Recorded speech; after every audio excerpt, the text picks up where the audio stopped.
This is a commentary video by Kimo Pronger of a 100% run of Conflagration as Artanis. The prestige being used is Valorous Inspirator, also known as P1. Combat units cost 30% more resources, but their abilities are doubled in effectiveness. To get a 100% run, you have to clear all the objectives with no misses while also clearing every pre-placed enemy unit and structure on the map. Creep tumors, observers, stasis wards, overlords, and overseers are excluded from this according to legacy community rules. So let us begin. I'm going to let the opening dialogue play out before I begin my commentary in earnest. Entaro Adun, commanders. Our forces are engaging Amon's minions across Shakuras, but the Dark God seeks this temple's demise. It will take time to activate the temple's power and repel his assault. Your objective is to defend it until that time comes. The Templar will see to its protection. So the build order I have for this is I get my first gate at 15 supply, and then at 16 and 17 supply I get my 2 gases in the main.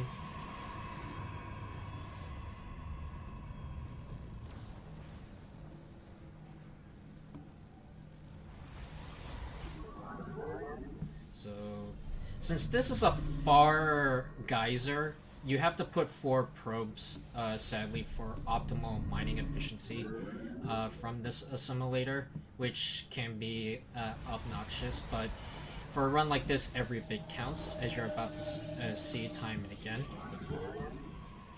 Now, I make the cybernetics core when it finishes. Usually that's from 135 to 140. Now, something I do here is I move the pylon power field up because I plan to warp it as close to the rocks as possible to save time traveling.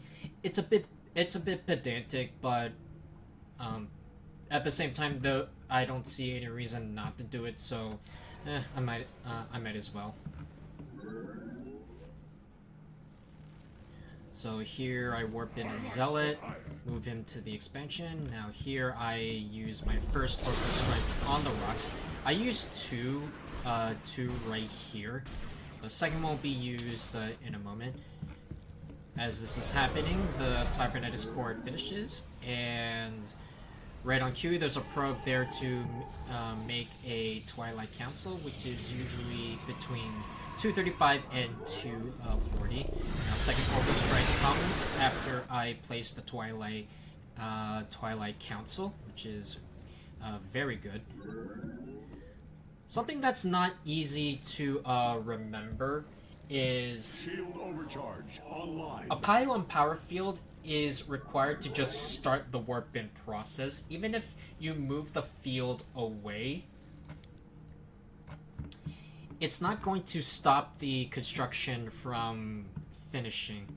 So that's why I felt free to make this little move to move the pylon power field up and warp it as Zealot as close to the rocks as I can to save some travel time going over there so that he can whack as soon as possible. Now, since this is pattern A, the first attack wave is going to come at 3:15, which is what's on the timer right now. The enemy is coming for us. Templar, ready your blades. The attacking composition that it was chosen is classic infantry, since the first prestige is extremely effective against it. But later on in the run, we'll also discuss some subtle reasons for why this prestige was chosen. So, as the sound cue for the Templar Archives happens, I get my Templar Archives and my whirlwind research started, and I move this probe over to the expansion area to slap down the Nexus when I get a chance. At this point in time, I use my first orbital strikes, my first 3 orbital strikes on the Marines. Now I use the remaining 2 shots here on the Infested and Broodlings, as much as I can. So there, the rest of them I didn't get should be moving up. Here they go. Thankfully, there are no broodlings. Broodlings here. Broodlings come up very fast. Usually, broodlings are the first to arrive, and then the marines, and then the slowly waddling infested. The broodlings usually attack your Twilight Council, which is okay since it buys time for the cooldown on your next orbital strikes to refresh itself. But do take care not to have any probes in the vicinity, because somehow, for some reason, the broodlings love to nibble away at them, and they'll follow you even as you try to retreat. So if I had runs where I had broodlings come into my mineral line, and even after I killed them, they set fire to the ground, which harms my probes as they mine, and even kills them, and that throws everything off. So do take care not to have any probes within the not have any units rather within the vicinity, so the broodlings can just chomp away at the Twilight Council. But for this run, thankfully there were no broodlings. There, so all I had to worry about were the marines and this one infested right here. It's pretty quirky on what your results can be, if not just flat out random. Alright, second round of orbital strikes for the attack wave. You can see I'm a bit more careful with my shots this time. I have one shot remaining, which is used on the rocks. Even if for some reason you don't get everything, that's okay, because you can just warp in one zealot to clean up the one or two infested or whatever that remain. You're gonna need units for when the 6-minute hybrid wave comes anyway, but you don't need units right now, since you have cooldowns alone to take care of them. Now, speaking of cooldowns, I sent my probe out here, which is going to distract the marines and hold them in place for when I use solar bombardment right there. And before I send that probe down the ramp, I make two gateways right here.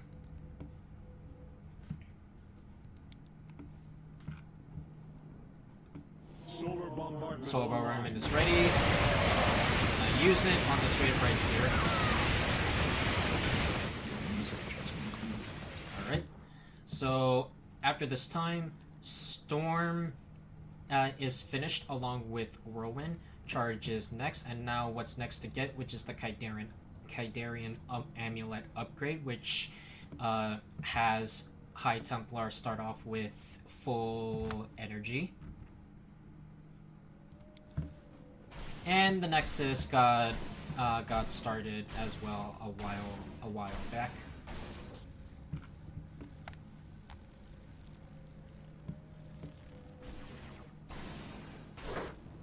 Now this is where I start to make probes.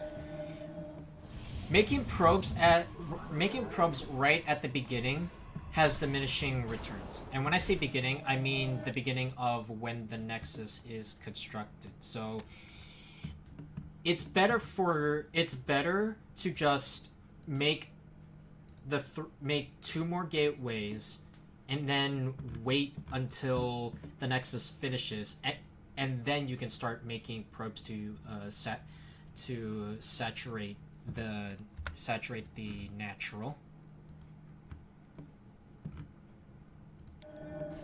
Research complete. Alright, 6-minute hybrid wave. Research has concluded.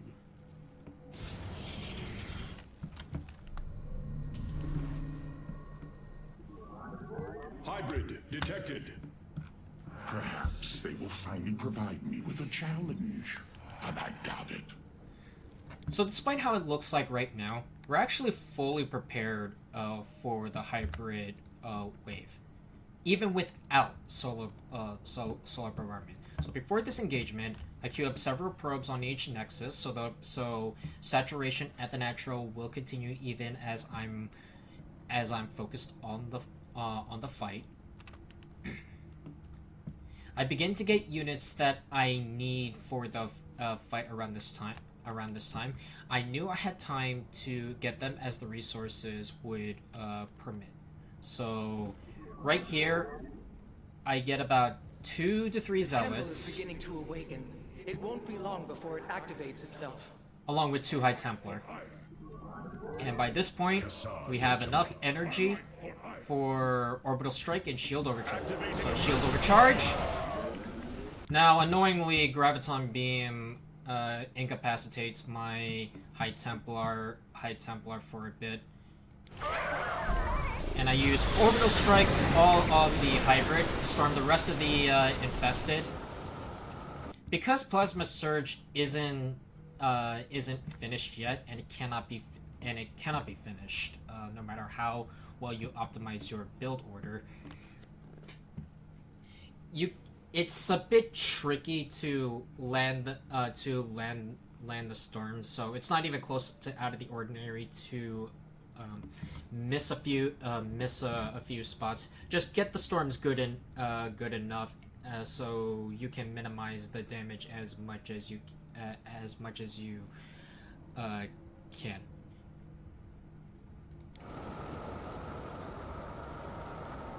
So while Shield Overcharge is still active, Research complete. while Shield Overcharge is still active and Plasma Surge being completed, I charge down with my units to storm the Marines while keeping the shields on my Zealots high thanks to Plasma Surge's effect. It's very important because with Scorched Earth, fire stacks up deceptively fast, and Plasma Surge helps greatly in mitigating its effect.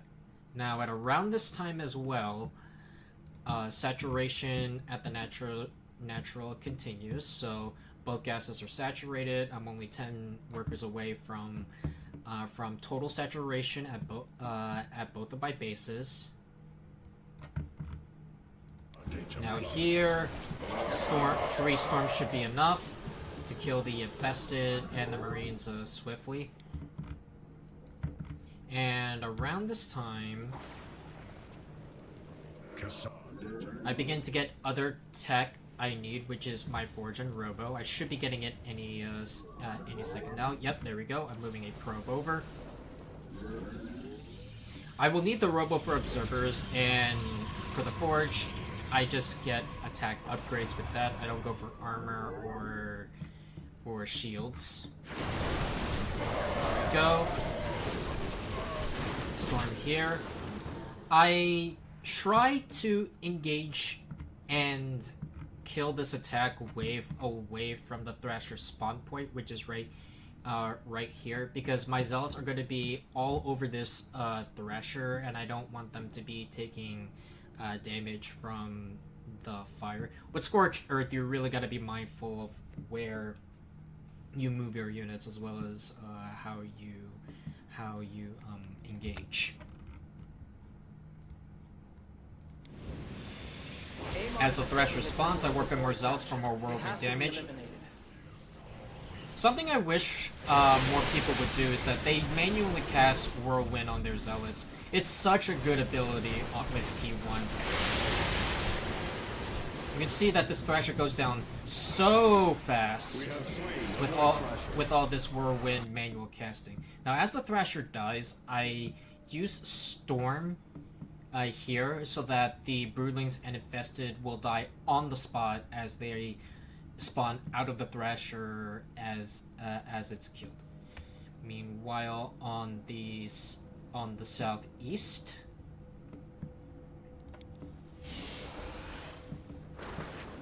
I get my +1 ready, along with constructing 2 more gates. This will help make sure that enemies are distracted from hitting the temple. And I get my first observer as well.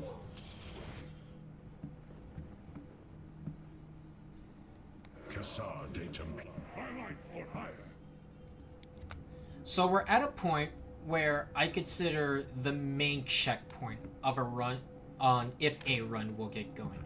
It starts at roughly 9:30 and ends at 15 minutes. The number of things that have to go right in this part is so much and demands a lot of precision as well. As such, now this is just from my experience, the majority of the runs ended within the 9-minute and 15-minute part of the game. That's 6 long minutes of very precise, if not flat-out perfect play required. I had runs end because I lost this observer to the turrets.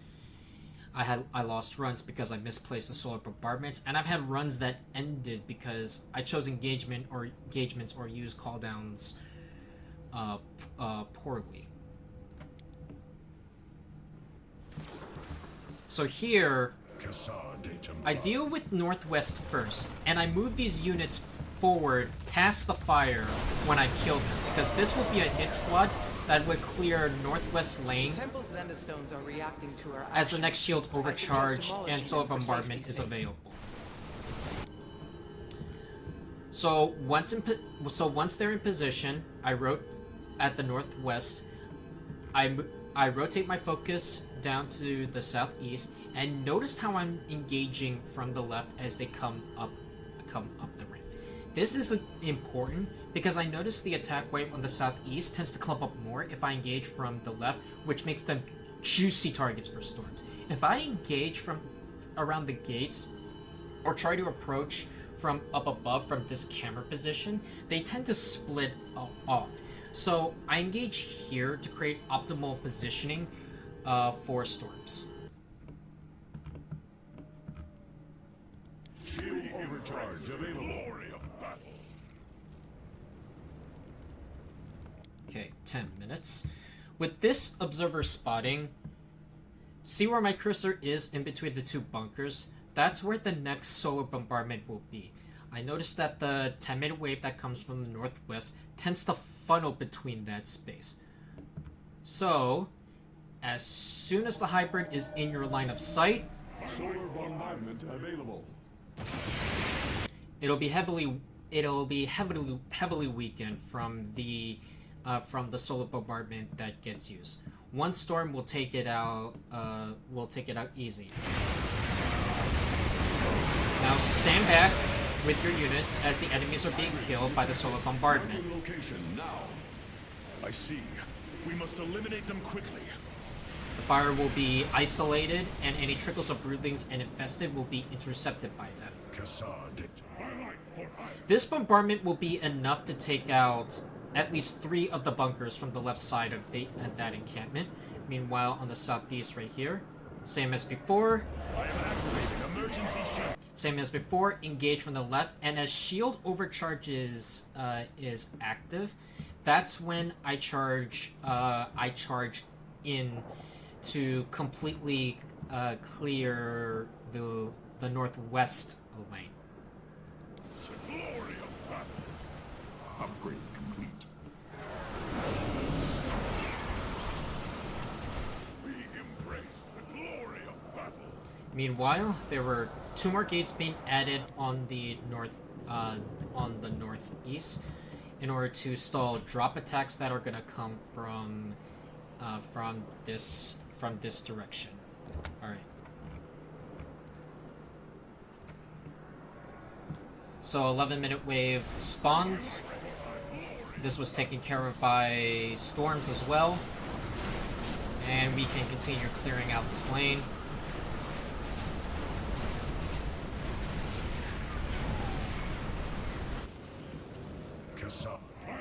Meanwhile, on the southeast, for the 3rd time, engage from the left, and 3 storms will be enough to take them out.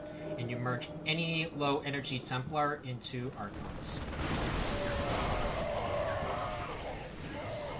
And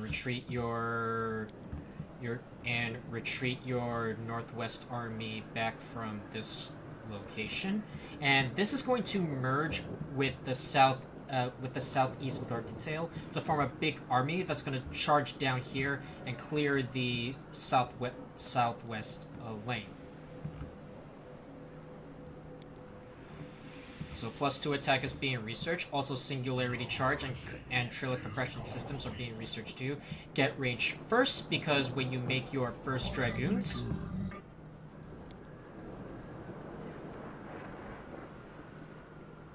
they'll be sent to deal with the Thrasher that spawns in southeast. But before it actually spawns, there will be bunkers that need to be cleared. Also, I move a probe down here to build a pylon, which is going to doubly function as a distraction. It's going to doubly function as a distraction while being able to free up my project power field to focus freely on being a mobile reinforcing tool for when I push the southeast.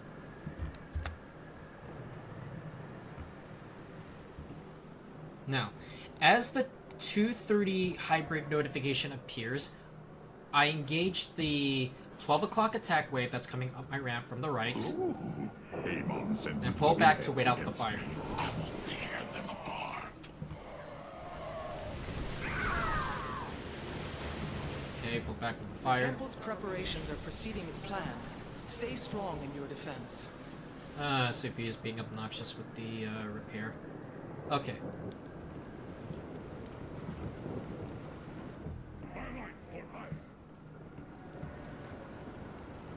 Alright, at 1325, when the hybrid wave comes up, I would say that this is the most common part of when a run can fail. Because from what I've just discussed about zealots, these will all be invaluable for clearing the structures in the southwest quickly. If you lose too many of them, your ability to clear will be heavily slowed, and the squad also needs to retreat back to the northeast side by 15 minutes. So let's see how this fight goes. Little strikes on the tanks, take them out.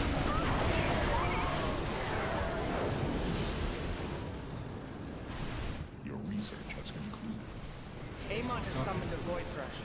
It will severe. So I start to begin my march down the southeast side and at the same time I warp in more zealots over here to help the dragoons clear out the thrasher. Really harm the temple for as long as it lives. Right. You can see my army is a bit discombobulated. This up. Yeah.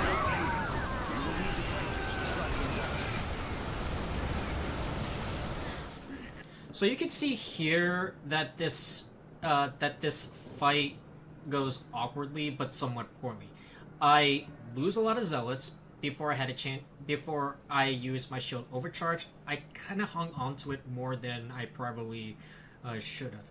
I had 22 units on the left side at the start of this engagement, and at this point, I'm just barely above double digits in units. If you go down to single digit units, you might as well just reset your run at that point, because you're going to be clearing the structures way too slowly. It'll just not be worth the time anymore. So after the southeast Thrasher is dealt with, I send this squad to the southeast Zenith Stone. Your upgrade is ready for use. Engaging forward. And meanwhile, I'm making as many zealots as I can for structure clearing speed. There's about 30 seconds left before the 15-minute transport wave starts to come, but those 30 seconds will go by very quickly, as you can see by the timer.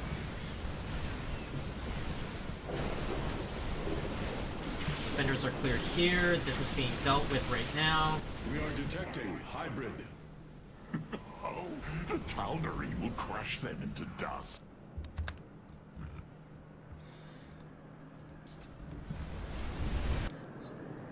So now the transport wave is coming, and right now as it stands, I have nothing on the northeast side. But now is not the time to panic. In actuality, even though the transport wave begins to come at 15 minutes, it actually doesn't begin to arrive and attack your base until about almost a full 40 seconds later. So there's still plenty of time for me to retreat back, but only if I don't tarry anymore beyond this point. However, I felt like I was behind in dealing damage to the southwest, so I tried to squeeze in a few more seconds to deal damage before I retreat. Engaging foe. You have successfully shattered a Zenith Stone. 2 more await you. So these zealots that are marching, that are going to be marching down here. This is going to finish off the southwest, and it's going to stop at the entrance here, because when the next shield overcharge is available, I'll have them charge in and clear out the defenders and attack the Zenith Stone freely, and they don't have to worry about Scorched Earth or when the Zenith Stone attacks for a while. Meanwhile, this squad right here is getting into a position to charge into the southeast. Also, when the next shield overcharge is available. Then I make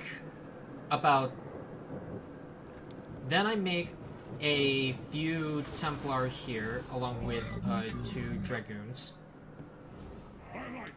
So 1540, the attack wave comes, but I'm trying to stall as best I can until my southwest army comes back to reinforce. Thankfully, there's no tanks in the first transport wave, so this small squad will be enough to buy time for the southeast wave to come back, which it does. But at this point, it's cutting it incredibly close. It is important to not forget that a 100% run cannot be completed if the temple even takes a smidgen of damage. You quite literally must have the temple in perfect position. So once the first drop pods come here, Your next I moved this squad that just came in from the southwest to the northwest. Then I make about 2 Eye Templar and 4 Zealots that'll take care of the second drop that comes in, and then these guys will go and reinforce these guys that are going to attack the southeast. Now it just so happens that these 3 Zealots happen to be left behind. I intended to merge them with the northwest army that's coming over here, but it doesn't hurt to have more units for pushing this southeast lane.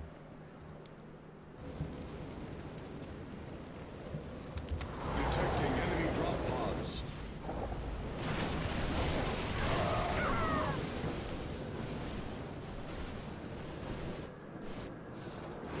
The Void Thrasher is bombarding the temple. You must end its assault. So, at this time frame, we are at the transitioning period into the late game. The 4th shield charge is now active with enough energy, and the 3rd solar bombardment is usable, and there are 3 squads positioned across the map to fulfill different purposes. I would like you to direct your attention to the supply and resources. The supply is an indicator for how good the run is so far. If it's between 135 to 160 supply, with you floating around 900 to 1100 for each resource, your run can range from either doable to being in prime position to finishing it out. All the small tricks to keep your units alive to this point in the game determines the check, so to speak, including the reason why P1 was chosen. Plasma Surge is so helpful in keeping the shields afloat, and the enhancement to it from the Prestige literally could save the lives of your Zealots. Without that benefit, not nearly as many Zealots would have been saved. Even with your best micro, and units don't die fast enough either. And despite Dragoons getting no benefit for their increased cost, they're still important for structured damage and dealing bonus damage to hybrids as they're all armored. Especially when it comes to dealing with the hybrid nemesis as well as an air unit.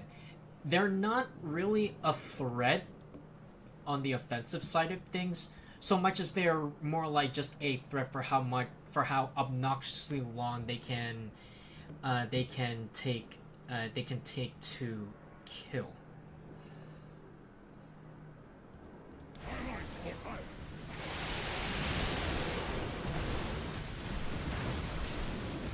Alright. So after I use Shield Overcharge as the Thrasher is being killed, I move all 3 squads to fulfill their respective purposes.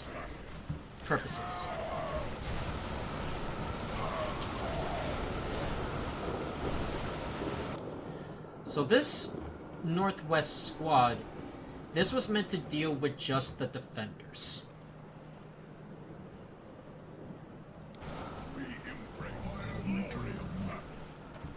I warp in 4 Dragoons here, which will gradually chip away at this Zenith Stone until it falls. Meanwhile, I am continuing my push down to the southeast lane to clear it out. And the Zealots are hacking away at the Zenith Stone to the southwest. Right? 18 minute hybrid wave arrives. Now, despite there being a double hybrid wave being featured on pattern A, it actually spawns in different time intervals.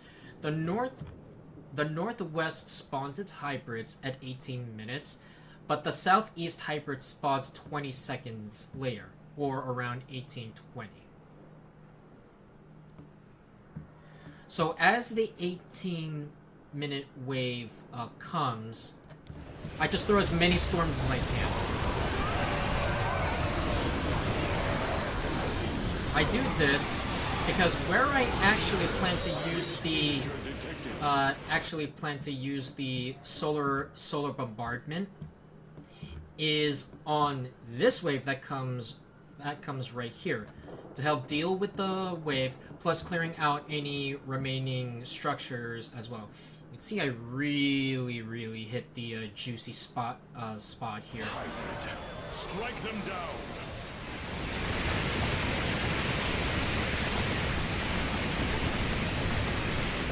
Only one of the unstable Zenith Stones remains. Alright, the Zenith Stone on the southwest was taken care of. The last structure is taken down over here. And the Northwest Army is going to retreat back. Same with this, along with this, to form one big army that's going to deal with the transport wave that's going to come at 19 minutes. Meanwhile, these 4 Dragoons, once they finish dealing with the Zenith Stone, they're going to be positioned here in order to distract the Thrasher that spawns here at 22:30 from attacking the temple.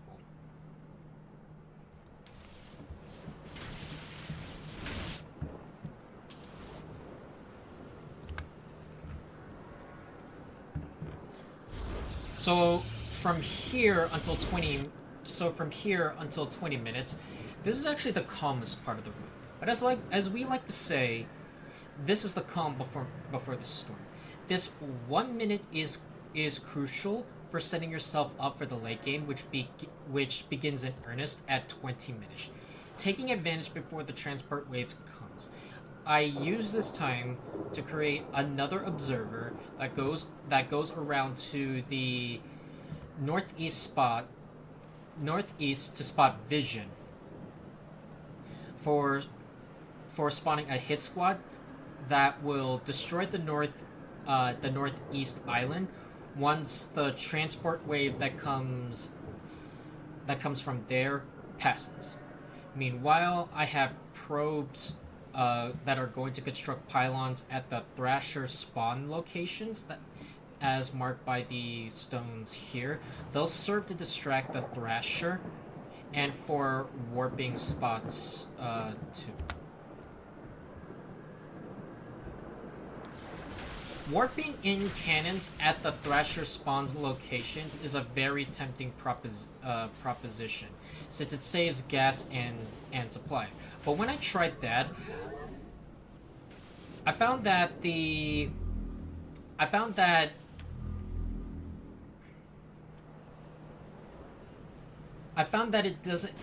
didn't really have much success at all.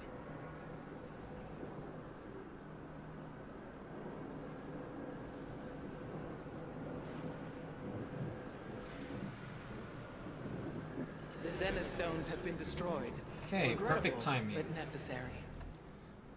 So while we're on the topic of cost efficiency, right now it seems like I'm floating a lot of bank, and I'm in a good spot to make more units. But all of this can be drained in an instant, literally, since I can make units whenever I choose, as per the perks of Swift or Retribution. I tend to float a lot because I know when I'm going to make units and how much I actually need, since cost efficiency with your unit investments is a skill that is emphasized with P1. So making units with Reckless Abandon isn't really advised. Also, I actually skip plus 3 attack. 200 minerals and 200 gas is enough for a Zealot and High Templar or 1 Dragoon. And in a run like this, where you're going for absolutely possibly everything that you can do, you need every unit you can get. Furthermore, most of the damage you do is from abilities and not their basic attack. Getting the first 2 upgrades is fine for better structured damage, and getting +1 and +2 combined is only 50 minerals more expensive for each resource, which is 250 minerals and gas. Honestly, I believe this decision is debatable, despite the reasoning, but I felt like I needed every bit of resource I could afford for the late game, so I decided to skip it. So the Zenith Stone goes down here. By this time, the transport wave arrives, and simultaneously, there's going to be a attack wave that's going to be coming from the southwest as well. I delayed my attack a bit so I could deal with this transport wave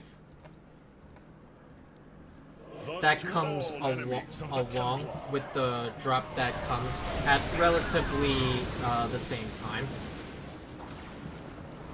Enemy drop pods detected.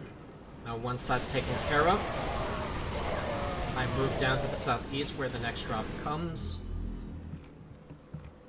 Right. So here is a crucial time window. It's now 2031. The last hybrid wave starts to come at around 2330, but just like the 18-minute wave, they don't spawn at the same time.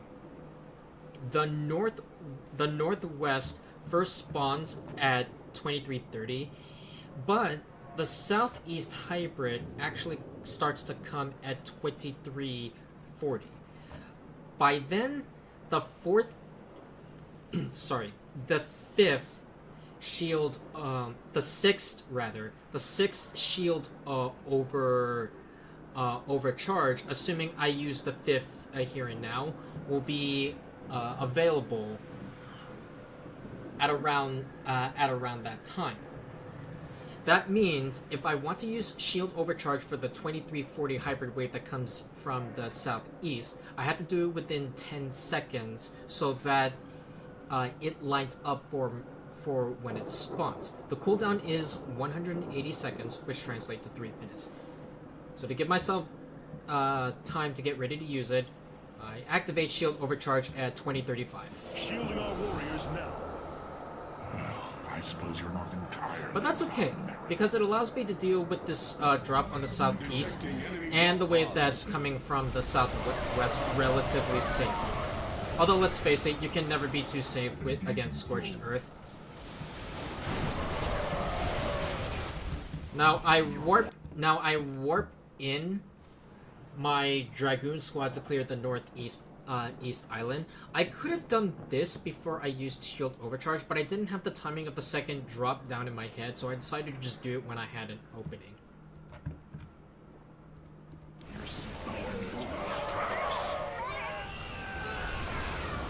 And very good.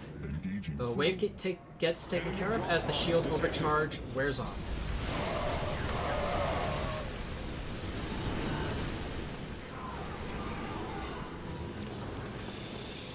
Enemy drop pods. Now here, I get some terrible RNG. The fourth and final drop spawns at a random location between northeast, southwest, and southeast. I get the northeast spawn, which causes my units to have to take a long walk back. However, this is why we put this pylon and gates here to buy time for my units to hightail it there and deal with it.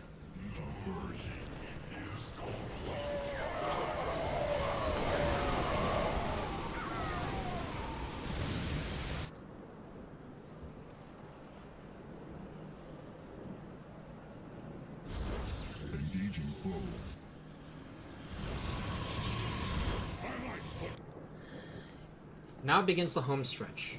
Honestly, I would consider this the second most difficult part of the run, because to get here, you had to get past the first checkpoint mentioned previously in the first place. And I already talked about how I found that was the most common time frame for when a run can end. Returning to a previous strategy done during the first checkpoint, I want to deal with one thing at a time. But this time, there's a catch. Since the temple for a run like this cannot take any damage at all, the Thrashers have to be distracted from shooting at the temple until they are killed or until the game ends. To prepare, I move the main army that was at the temple to the southeast, because that's where the final waves will spawn at a stronger level. I have my distraction at the northwest and the southeast prepared with dragoons and pylons. And I'm building a cannon line right here to support a guard detail that will deal with the 22-minute wave that comes from the southwest. So for this final stretch, we're doing three things. We're defending all three lanes, distracting the Thrashers that spawn from dealing damage to the temple, and we are clearing the northeast island before the game ends.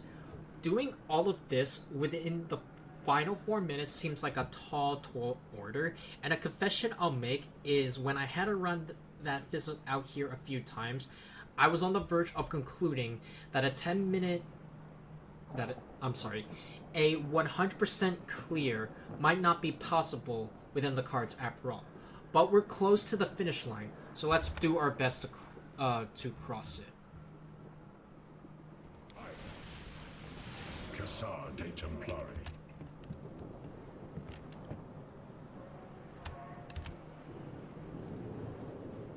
The time is upon us. Now we end this. Here goes literally everything. Amon has Northwest. numerous void thrashers again. I quickly storm the wave as it spawns. I spam as many storms as I can. Direct your forces accordingly. Then I rotate my focus to the south east after a few seconds. It should be coming up, and I storm that as well. The timing is so tight, which is why it seems a bit delayed here. Then, once I do that, I throw storms on the 22-minute southwest wave back at the base.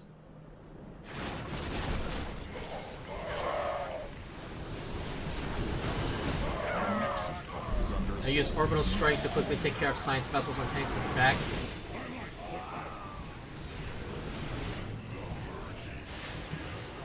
Solar Bombardment is, well, pretty much ready now. Solar bombardment available. So it's now ready as I'm warping more Templar to that location. And the Dragoons are doing their job in distracting the Thrasher. Meanwhile, the the northeast island is very close to being completely cleared, but an SCV sneaks on by and tries to rebuild. Thankfully, there's an observer part. So that means I'll already know about that and will deal with it when I have the time. And the southeast Thrasher had been eliminated by the army down there, so I buy myself a lot of breathing room around that area. A Void Thrasher has been slain. Now for another tight timing window. Northwest hybrid wave spawns. Use Solar Bombardment and Storm. Hybrid identified. Southeast wave comes. Use Shield Overcharge. It's very difficult to hit everything within a 10-second time frame. To know my wrath.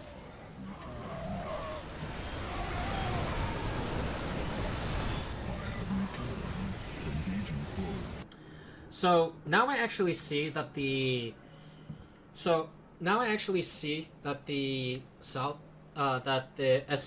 at the northeast was beginning to rebuild. So I warped more Dragoons here. I probably should have been more. No, scratch that. I definitely should have been more focused on dealing with the army.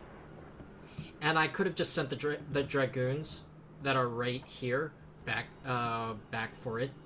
But warping in would be quicker than ordering your units to welcome back.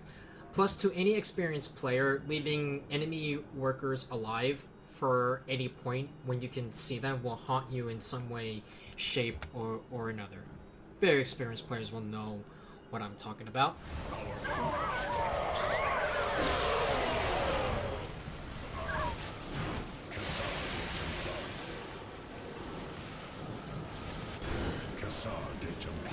Yeah. Nemesis are just really, really resilient. Alright. And at this point, everything is cleared out. Now all that's left is to survive the final wave, including this Thrasher. Thrasher slain.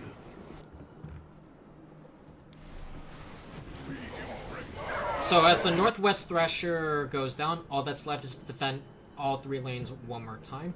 One more time, deal with the Northwest first.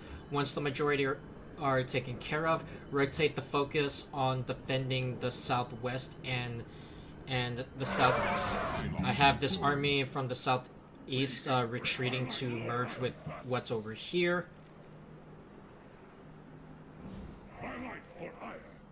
Your enemy strikes at a I see that they're coming up at around relatively the same time, so it can be difficult to gauge which should be dealt with first. Oh, this Archon somehow ended up down here. I guess I never noticed it during the run.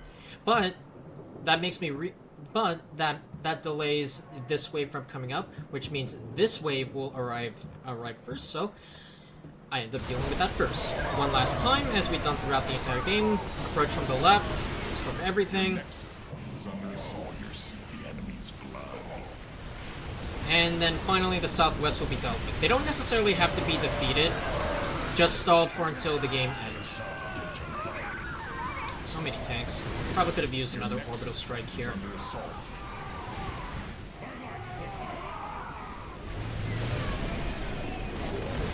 The temple is ready for activation. And that's it.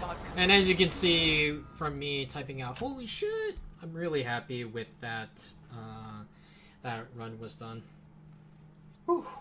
So there was a lot to unpack from this run. The level of detail, planning, practice, and execution that went into making this even remotely possible is overwhelming. But I hope my explanations were stimulating enough to listen to. Normally I do my runs live on recording, but for this one where I really had to grind it out, it just so happens that I never clicked start recording on my OBS, but I wasn't too upset when I found out about it. I thought it might be an opportunity to provide some content different from the usual, but I do have to admit it's bittersweet. I do plan to do this again, but live recording it next time with hopefully better execution. And whether it's possible to do this on different prestiges of Artanis remains to be seen. So, little moral here. Always check you're actually recording and don't go on autopilot with your resets. You might just make one crucial oversight when it matters the most, such as forgetting to make sure you're actually recording. Alright. Thank you for listening and watching. Kemopronger out.